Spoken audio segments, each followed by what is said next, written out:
Okay, it's video time again, and if you've been watching the channel, you will have seen the review I did on the Ultra 2, and I wasn't overly impressed with it stock. I did mention in that, and if you haven't seen that video, I do recommend you watch it. It's on the channel. I'm not going to bother with a link. You can find it with 2 clicks of your mouse. You will remember that I mentioned this is going to get modded. We're going to do a Ultra to Elite conversion on it, and for that we've got this. This is the Gavin Fuzzy Customs conversion kit, and see what we've got.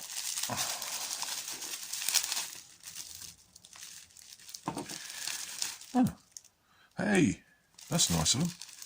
Even includes some motor screws and a little sticker. That's nice. Nice touch. Oh, look what we've got here. It's a device for getting flywheels out of a Ultra 2 cage. Again, nice touch. Okay. Quality wise, this is the cage that's designed to use the stock flywheels, so it might be different from the one you get. You check the crush on that.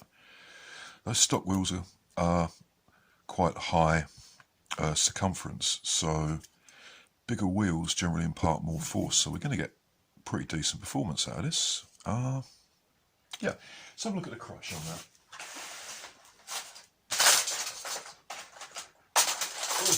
Where's my tape measure? Where's my tape measure? Right, hold on, gotta go find it. Right, a pair of calipers would be better for this, but I haven't got around to getting a pair yet. Let's have a look. That's the centre point. And the crush is actually fairly well, the diameter for the motors is quite high, but as the wheels are big, that was about 50 actually, 48, something like that. Let's measure from there to there. That's about 47. We shall see. What else do we get in here? We get a message from the guy who sent this to me, and then we get this. Let's see what this is. I would imagine this is the actual cylinder. Let's have a look. Get rid of that. Okay.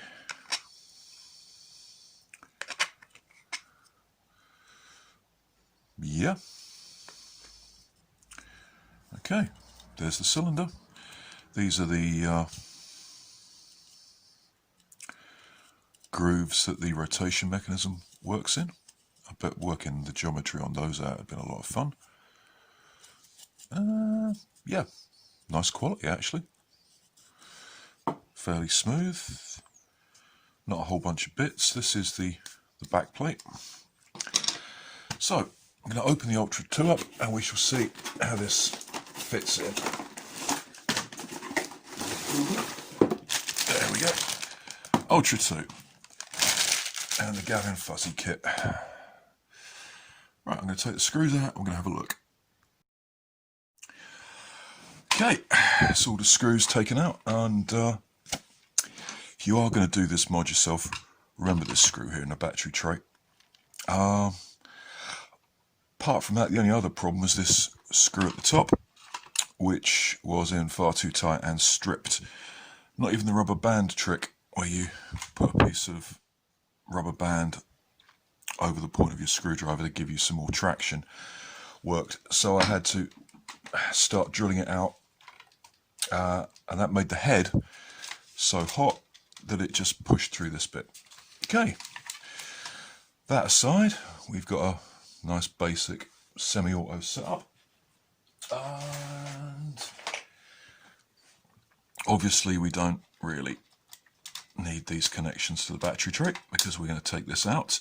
The guy I'm doing this for, Devon, is sending me some more bits, including some side plates and a replacement battery tray, which is nice. But I'm gonna cut that out, and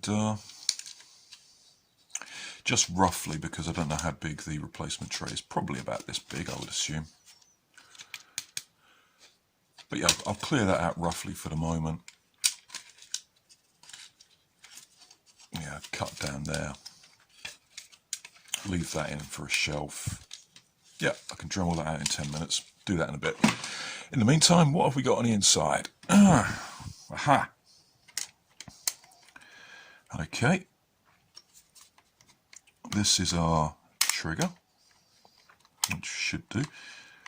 Okay, Rev Trigger, basic rev switch. There's a lock there. You can't pull the trigger until that's down. In theory, this piece needs to be kept in alignment by this groove on the other side, but it's quite hard to do this when you try and keep it in camera shot. What's this? What's this bit here? Ah! Okay. Let's take those out. What? Ah, I see. So there's some teeth on there that interact with this. Okay, that's good. I'm going to take that out, although I will be keeping it for reasons that will become apparent in a minute. So, okay, you pull that back. That pushes the rotation mechanism forward. It's fairly simple. Yep, okay. So that little bit there, do we need this? Probably. Because that's probably the pusher. Yeah, that's got to be the pusher. And this bit has to be the bit that tells it there's an ultra dart in there. So we can take that out. We can certainly take that out.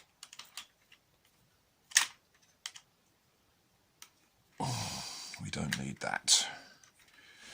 Incidentally, all the screws in this are pretty much the same, apart from one really big one which goes up here somewhere. That's precise, isn't it, Ian?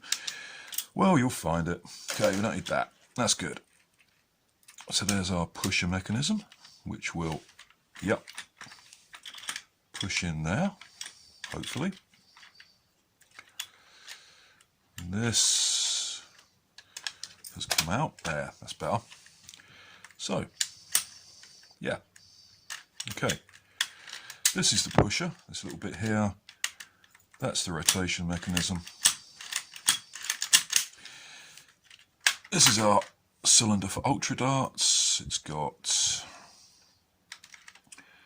a plate here that allows an ultra dart to go through. So obviously we don't want that because that will be replaced by this, which will fit into there. And this obviously comes out of that. This is our little spring to keep this, whoops, in place. And that goes in there, like that. So, that fits in there. Does it?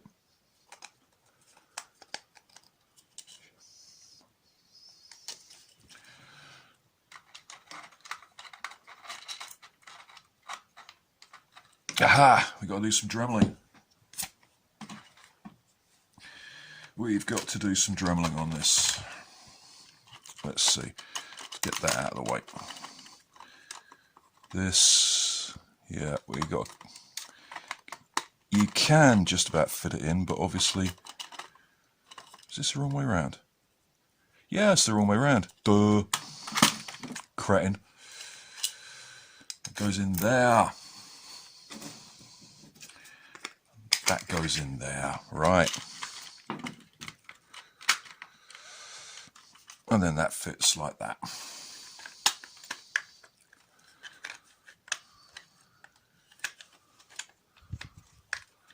God. Sometimes, still got to do some work here because this is getting, yeah, caught up on that. Let's see. Yeah, if you look, that's just a little bit too big, so I've got to take some stuff out, and I reckon there's a PDF of instructions for this that I haven't been given. Devin didn't download them. Obviously misplaced confidence, mate. I'm sure he'll end up watching this. Let's put that in there. Yep, is that in there? Let's take this out. Get this put in here properly. Aha, cut out here that interacts with that little ridge there. I've got to get that in.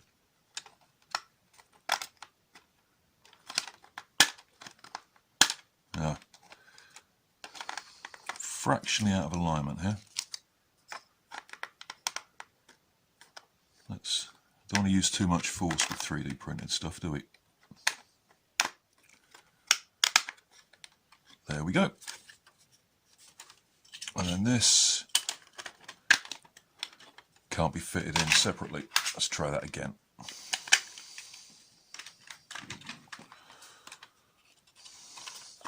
Let's get that all going in there, nice and gently.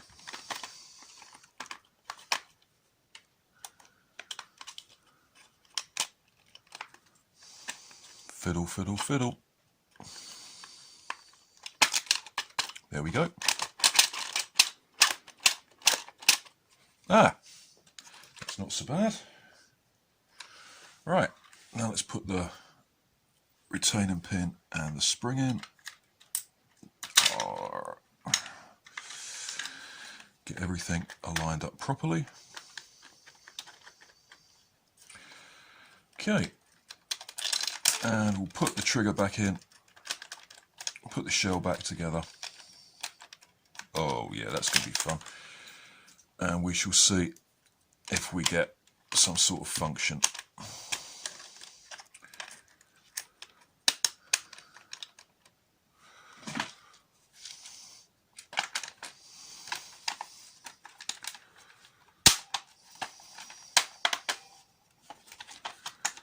I'm not entirely sure that there isn't a clip or two in here somewhere. Come on, get in there.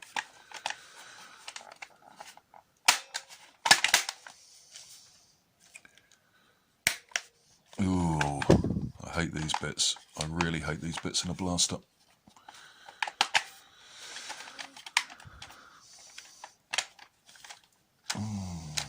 Why isn't this fitting back together?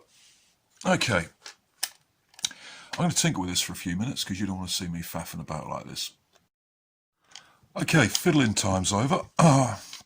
One of the tips I'm going to say is if you do this, the pusher here is actually held in its correct position by this lock. So when you put it back together,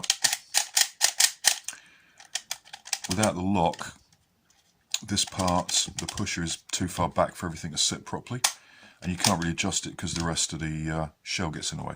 So you want to put the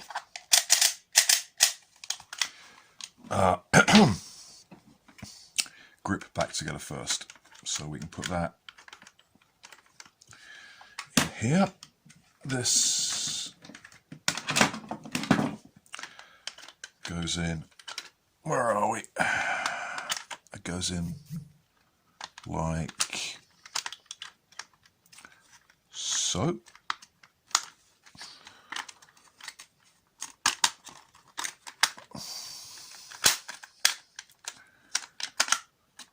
Yep, like so. Yep. And I've got the flywheel cage in here, which is a bloody tight fit. There we go. So that's there. That'll get screwed down, obviously. Yep. And then final tip, the jam door. The notch here is supposed to go over that part of the pin. It's actually really difficult to get it to do that when you're reassembling it. So take the this part of the barrel assembly off, and then just move the pin all the way along. That might need trimming, but not yet. So that goes on there, and we get it all put back together, and we shall see if it works. Yay!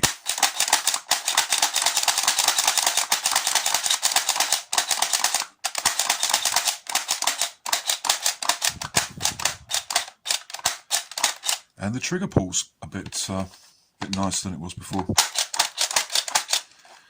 I don't even think, if I hold this, I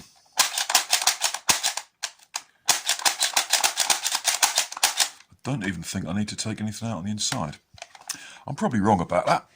Okay, so that's all the faffing about with the shell done. Yeah, well, I'll do that when we all get this put back together properly. I don't think this is rubbing on anything. I mean,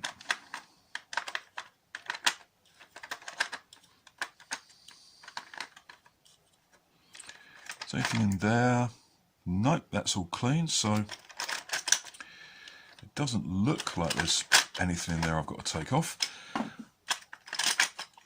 It's kind of got free movement. Yeah.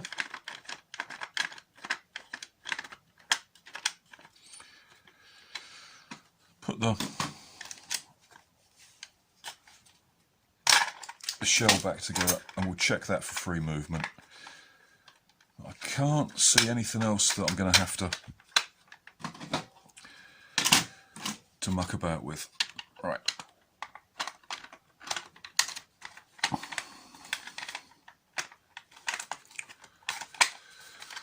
Getting all this lined up.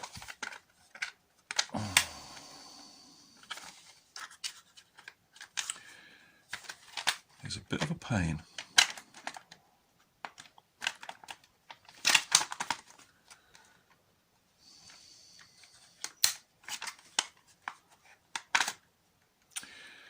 Yeah, there's quite a lot of, there we go. Right, let's try it for,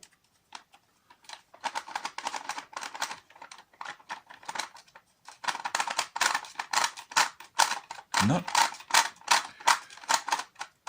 Then obviously if I squeeze really hard, there's not a lot of clearance in there, but I think that's it. Okay. So, onto the wiring. Now, as I believe I pointed out in the review of this, this is going to get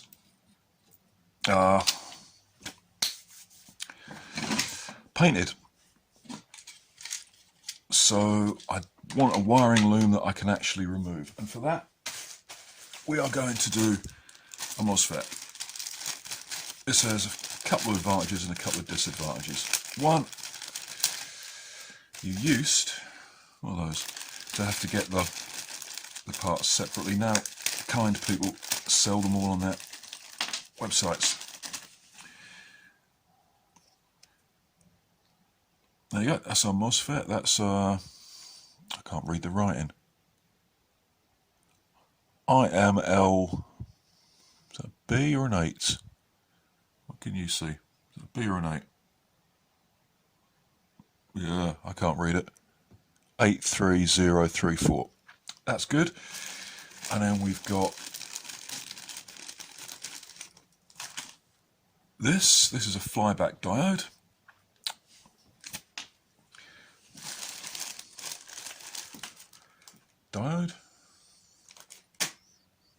And then we got a resistor.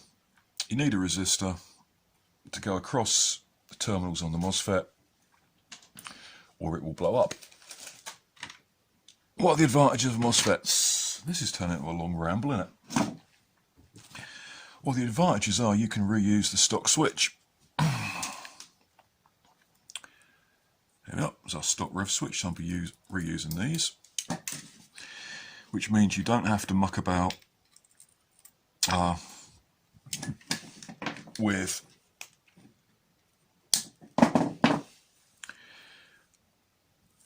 tons of complicated wiring and tons of thick wiring, sorry, in a small space and all the rest of it. This, how the fuck does this fit? No, it should fit in there, but it, there we go.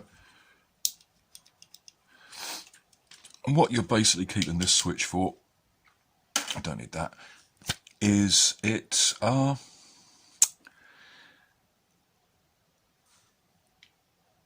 turns the MOSFET on. I shall draw you a circuit diagram, if you'd be so good as to bear with me for that one. Paper, MOSFET, what you got? There's our flywheel cage. Now, up here, we got a battery positive and our battery negative. The positive, I haven't got a different colour pen, so, here's our rev switch. Yeah, I've dropped my diode. Never mind, I'll pick it up in a minute.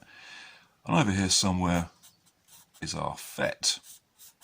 There are 3 pins on a FET. This one here is the gate. Think of that as opening the FET up and you won't go too far wrong. That gets turned on by the positive from the stock switch, which takes its feed from the positive to the battery. Then you've got the drain.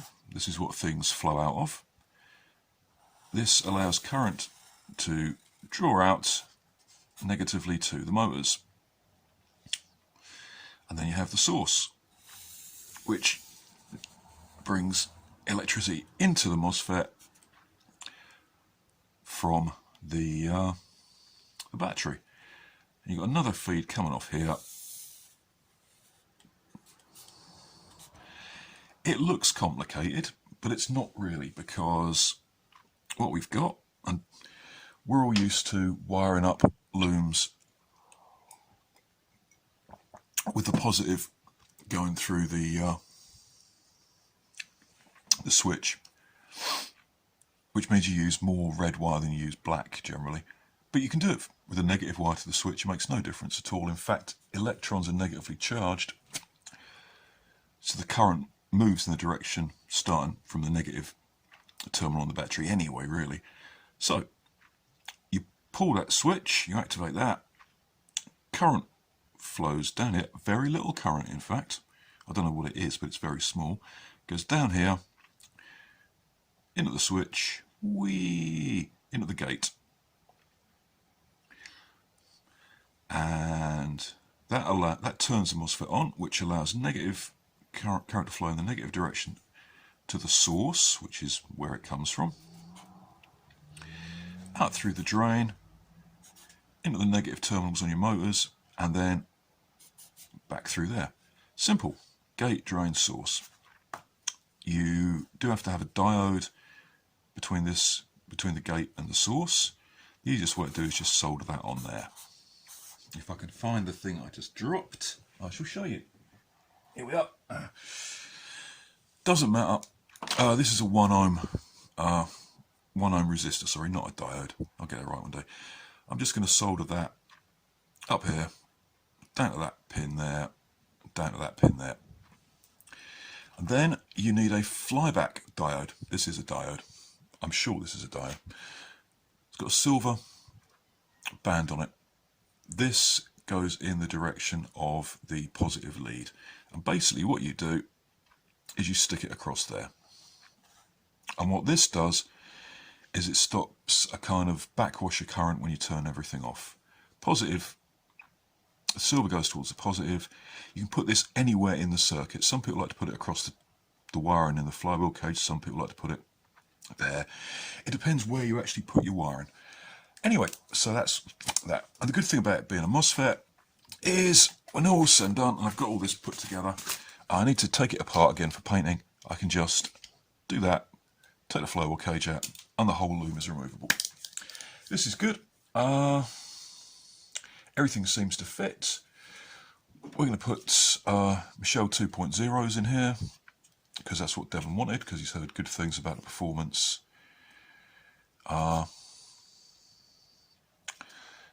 In this cage, and we shall see. I'm going to go and do that now. If you need to know how to solder a semi-auto loom, I recommend the Strife video I've got up. And if you need to know how to solder, I've got a soldering video up as well. Either of those two will do you fine. Okay, now I'm going to do some soldering and some dremeling, and then we'll show you what you got. Cool. Okay. As you can see, I've done the wiring and I've cleaned out the battery tray. Got the original rev switch down there. That runs all the way up to our Mosfet here. This little lead is the gate that turns it on.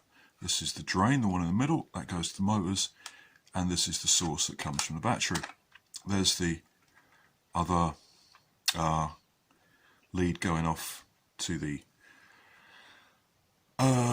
stock switch, and on the back you can see I've put the flyback diode between the two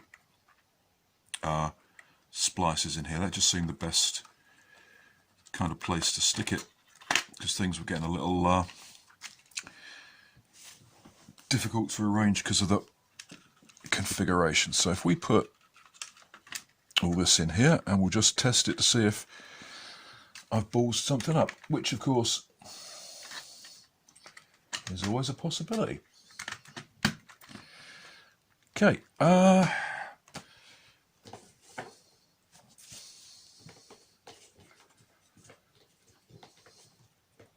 some darts.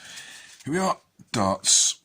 Now, when you're testing any build, it's vitally important you don't use a Mosfet, you don't use a LiPo. Even if you normally use LiPos, you don't test things with LiPos in case you've got something horribly wrong. So you can use a 9-volt battery pack or a 6-volt battery pack or whatever you want, just to make sure things are actually working. This isn't fully charged, but it doesn't really matter because it's still pumping out a reasonable amount. Okay, sit that in there. Truth time. That's good. Now, have I in actual fact wired the motors the right way round? Yes, I have. Brilliant. There we go. All I've got to do now is button it up, check for function, and stick it through the chrono. You don't need to see me doing some screws up, so I'll do that and I'll get the chrono out. Okay, there was a bit I had to Dremel out. It was a little corner in here that was catching on the darts. Oh, you live and learn. Okay, I've done a couple of bits of testing with this just to check for function. And one of the things I can say is that it can be a little tricky on the trigger. You do have to pull the trigger quite hard, otherwise you get half feeds. Test, I'm using some waffle heads. Oh, darts that are particularly thick as well, it doesn't like very much. It has a tendency to just push those into the plate at the end of the, well, that plate there, and generally just mangle them. So I I don't know what Gavin Fuzzy designed this specifically to work with, but you might want to be a bit picky about the darts you put through it. Okay, let's plug in a battery. Freshly charged nickel metal hydride. Okay. And let's see what we can get if I can get this centered. Okay.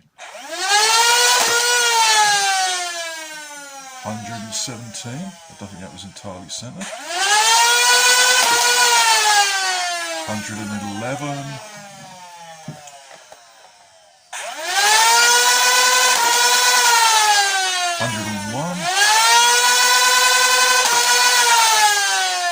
105. I'm sure I'm hitting the side of the side.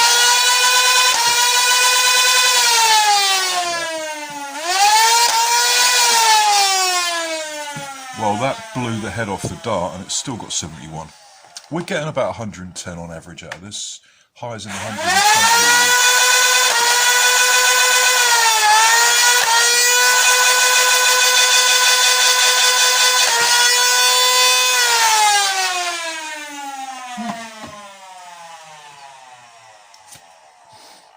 I'm thinking that these darts are a little on the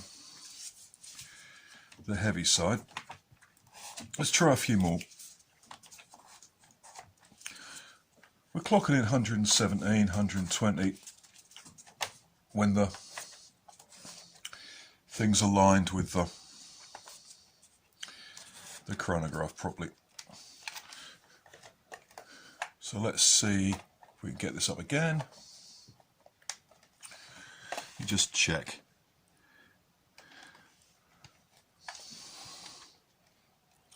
Okay, like that. Right.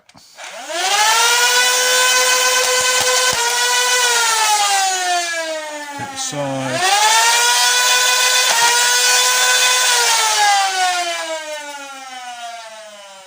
$103.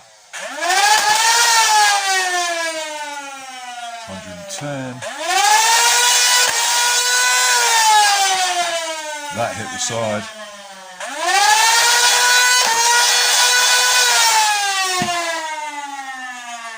114.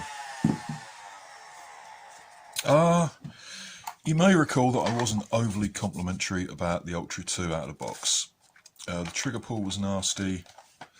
I still want to sand this down a bit, and obviously this has still got to be painted, so there's a bit more work to be done. Oh, there's a kit from Devon coming.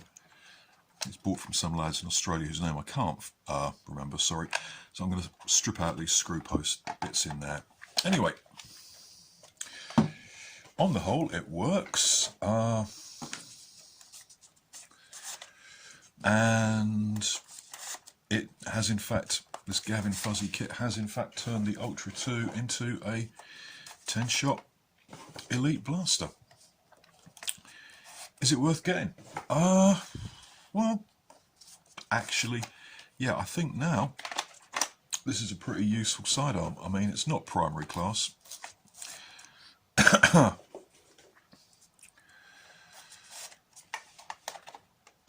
We're getting, I don't know if you can see in there, the flywheels. No. You're getting the same, because those are concave, remember, or convex, whichever it goes. You're getting about the same performance as you'd get with a 43.5mm cage and some replacement wheels. Put a lipo in this, you've got a pretty decent sidearm. If you want a 10-shot elite revolver,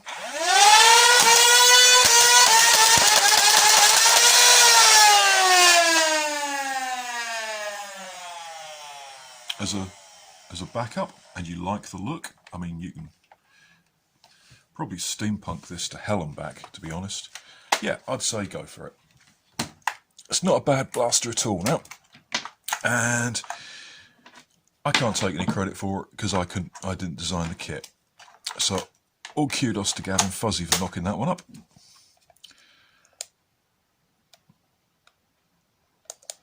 And for giving people the option to put in third-party motors. You can get a version of the kit, I believe, that keeps the original motors but just moves them down a bit.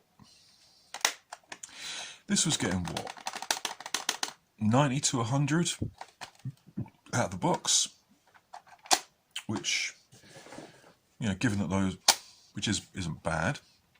Now it's getting 115. And I did get 120 when I was doing a bit of previous testing. That was with Elite Darts. Yeah, I'm pretty happy with that. Not very good as an Ultra Blaster, but if you convert it to Elite, it's pretty good. I'm not going to get one because I can't actually afford to spend 25 quid in a blaster and then about 50 quid on a kit, however nice it is. So I am going to do a mod on one of the many stockades I've got in the bits box, and I shall see if I can get a stockade up somewhere like this. Of course, the difference with a stockade is there's nowhere to put the damn lipo, but I'm sure I can think of something. Anyway, much better now than it was, so thank you for watching. I hope it's helped you make your mind up about the kit, and if you like what I do, please subscribe. If you don't, tell me why not and what you want to see different. All the usual stuff. I've been Ian at Felix No Phone Forge. You've been the audience, and I'll see you later.